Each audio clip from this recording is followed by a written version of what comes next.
1 hour after Hugh, Martin and Tiggs had finished anti-fouling the boat and our guests arrived. Luckily, they're the kind of friends who don't judge. They take you as they find you, and they even helped to restore order. This was our first time having friends come to stay on board since we started cruising full-time, and we didn't know whether our boat would feel overcrowded with double the amount of adults and double the amount of kids. However, it couldn't have worked out better. The weather was glorious. We saw dolphins.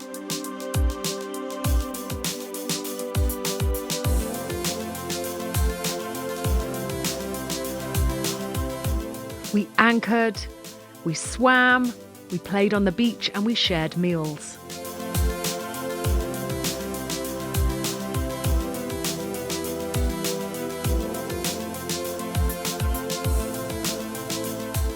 We were also joined by Martin, Tony and their kids.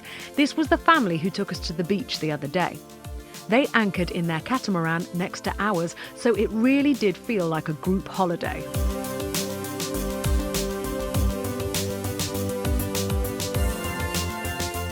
We even managed to get a few jobs done. What is this? What is this? So this is our back deck shower. It's got a hot and a cold. Earlier in the week I replaced all of these pipes. They run through the boat. And this is the last piece of the puzzle. Need to take these pipes off, clean the whole thing up. Got a shower head to clean up. We bought a load of fittings. I'm going to put it all back together again. Throw them on the floor. Throw them on the floor. Put it all, oh my God, my head's a white mess. Going to put it all back together again, and we're going to be able to clean the children when they go in the sea today. And your hair. And my hair, yeah. God, I hate it when my hair's a mess. Yeah, this is my main motivation, so I can have clean hair more often than not. Carla is hoping to tackle some of the plumbing in their house, so Hugh gave her a quick how-to on PTFE tape.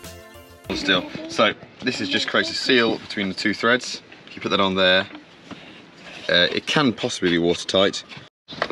You normally do this on brass to brass fittings, but we're all going to stick it on here, which is between the plastic and the brass as well. And basically all we're doing is creating a seal, because that screw thread alone won't be completely watertight. So that goes on there. You can do, this is PTFE tape, but you can also use liquid PTFE. But what's quite nice about this is it doesn't have any cure time, so you can tighten it up immediately. So fit to a set feel. I prefer this because you can feel it. You feel when it's tight, you feel when it's right. The only trick with it is to go the right way. So you're going to screw on this way. So if you wrap the tape that way, then that's going to unwind itself. So what you want is just to go on the same way as the screw thread. That's about it. And that's about as far as my plumbing expertise go. But I've made enough stuff leak over the years that I now know a little bit. And that's what I'm going to do. I'm going to put it quite tight. That's all I'm doing, just pulling that around. You can still see the thread. It is possible to put too much on, and then the thread gets completely lost. And I think there's a big chunk there which may not thread up very well, but we shall see. Hello! Are you going to get in? Yeah. It was so nice having friends come to stay. It forced us to slow down and enjoy our surroundings.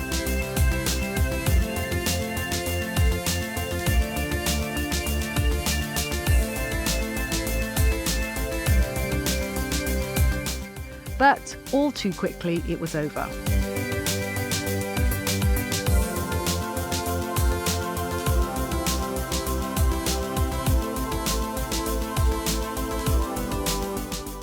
Bye guys, hope to see you again next year in the Mediterranean. Bye! Good morning.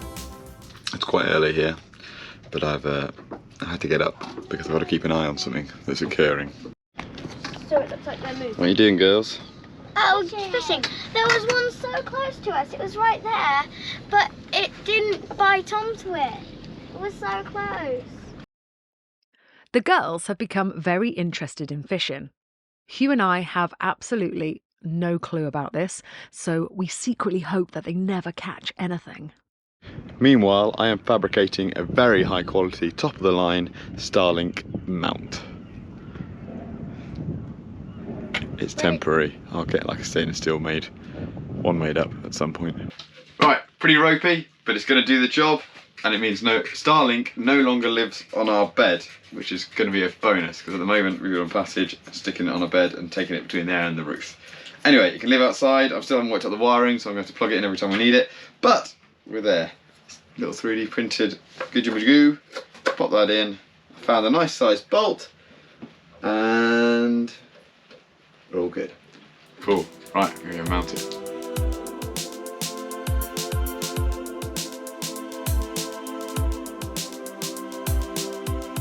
That is pretty firmly attached, and I'm optimistic to at least like 80% that we're not going to lose our precious Starlink overboard.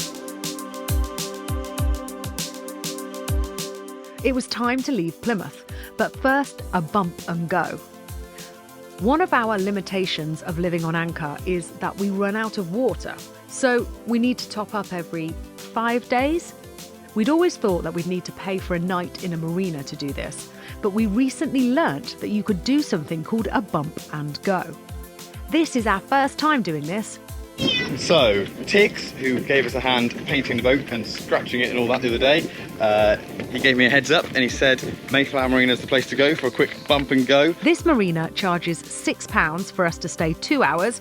We get to fill up the water, empty all the rubbish, and best of all, we could take a long, hot, unrestricted shower. So it was totally worth it. We're out the harbour now. Time to put the afterburners on, Kel. Just like in Top Gun. Nothing happened. I need to winch some stuff. The movie just went, phew. And also, like they had the spinnaker out and they were sailing upwind. What was that about? And then we were off to Charlestown, a place Hugh really wanted to visit. It was his job to get out of our way, but it was polite for us to not get hit by him because he's huge. We had a glorious sail. And it was close-hauled sailing, and I've just shouted down the cockpit, "Is everyone okay?" And I heard this yell back at me, it's going, "Yeah, I can walk on the walls!"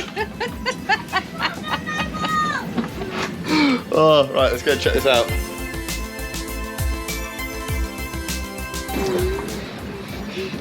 There we go.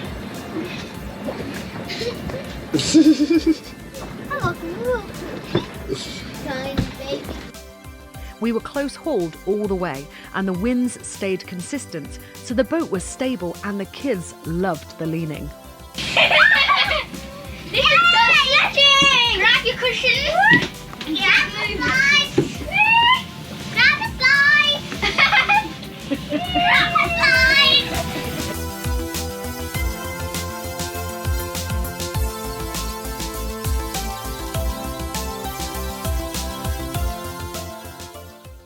We arrived in Charlestown after dark, where we had to pick up a mooring buoy. Our torch had refused to charge, so we were armed with a little tiny pencil torch and a terrible track record of picking up a buoy. The moon was also behind the clouds, so we literally had zero visibility. However, as it turned out, it was the easiest pickup we've ever done, if not the messiest. What you can see now is what we could see. Cool. Was that greasy rope? It's a greasy rope with the handle. You can't see that. There's a buoy. You can't see that either. Charlestown, which we're going to tell you more about tomorrow. We're excited about Charlestown. But there's 3 mooring buoys outside, 2 of which are owned by the harbour and 1 by private. And the harbour's just said use their buoys. Fine, they can't be able to administrate them. They look after them for the big tall ships that come here. It's a big chunky buoy, like it'll take any sailing yacht. And yeah, it said free to use. If they're here, just come and use them. And there's a 3rd buoy, which is private, but again, apparently he's quite chill about it, so just pick it up, use it. Anyway, we're here, and it's 10:30 at night, and we've got voiceover work to do, so we're going to crack on and do that. So we just put up this door catch, and because I wanted a door catch because Mum and Dad normally use this green rope to keep it shut. It doesn't shut itself for the moment because Dad is a bit too large, so we need to cut a bit off. So for now, we've got this door catch, which keeps it closed when we're sailing. Instead of having to use that rope, we could just do this. Cool. Off to Charlestown we go. Look at the mess that rope has made of our boat. Charlestown has been on Hugh's destination list for a while.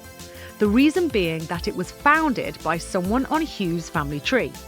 His great-great-great-great-great-great Uncle Charles Rashley founded the town around his clay mining business. As such, there are lots of Rashley references here, including a museum and a pub. And someone is putting on a play, it would seem.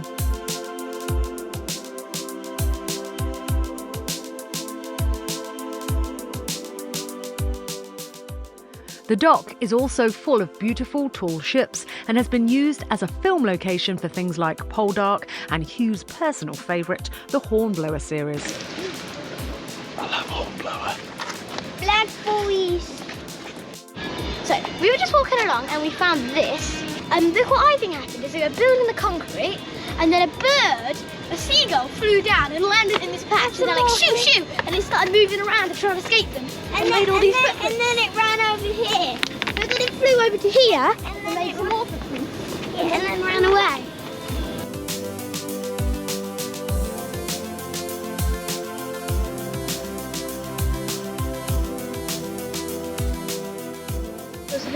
Eric, there's a pub just up here. What's it called? We went and showed the kids the pub. They were delighted to see Hugh's family crest from his ring and their surname on the sign. Darcy, Darcy, are you under 5? Because you'll go free. you sure you're not under 5? No. No lying. Why? Remember last time you did that? She couldn't have access to the submarine, even though she was technically the right age. So we headed to the nearest museum. I tried to cheat the system by saying our 5-year-old was 4 to get a cheaper ticket. You've all done it. However, karma caught up with me as the one exhibition I'd been really looking forward to, the largest submarine open to the public in the world, didn't allow under 5s on board, so she and I had to miss out. In Cherbourg. I don't make a habit of this. Remember the butcher? £4.50. That's a Cornish pasty, that is. The butcher who would take the activity. £9.50. He would take... Anyway, they're combining the exhibition here with the Charlestown shipwreck museum, but they had an add-on extra. You could have paid extra to go and see a Shackleton exhibit. And Kelly just went, if I wanted to know about Shackleton, I would have just gone to the Antarctic. We visited this town on our honeymoon, and it's changed quite a bit in 12 years. The museum used to contain a lot of information about the town and Charles Rashley, but I guess that doesn't really interest anyone outside the Rashley family, and so they've had to adapt. It's now a Shackleton museum and a museum all about famous shipwrecks.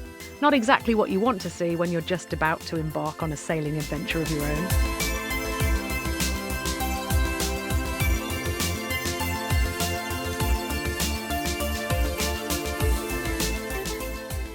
Grandpa, we've got one of these. Well, at Grandpa's house. It used to belong to my great-grandfather, who was a captain. So our great-great-grandfather. Yeah, and he had basically exactly like that. Ice cream! These are all thanks to Joe and Clara, the Anderson clan, Bill and Lou, John Elliott and Kelly Preece. Thank you all so much. If anyone would like to buy us an ice cream, here is the link to our Ko-fi page. Or Coffee, or Ko-fi. Still don't know how you say it. Before we headed back to the boat, we decided to go for a bit of a walk. So Charlestown has proved beautiful, isn't it? Yeah. Lovely. We're out on a blackberry picking trail.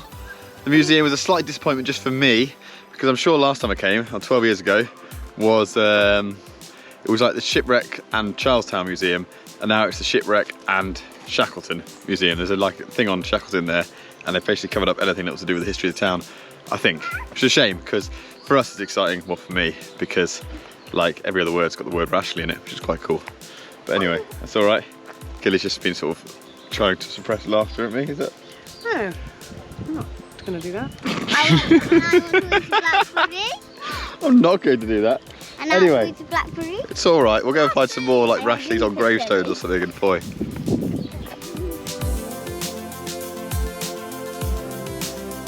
Hello, I'm Mr. Shock. Please like and subscribe. Thank you.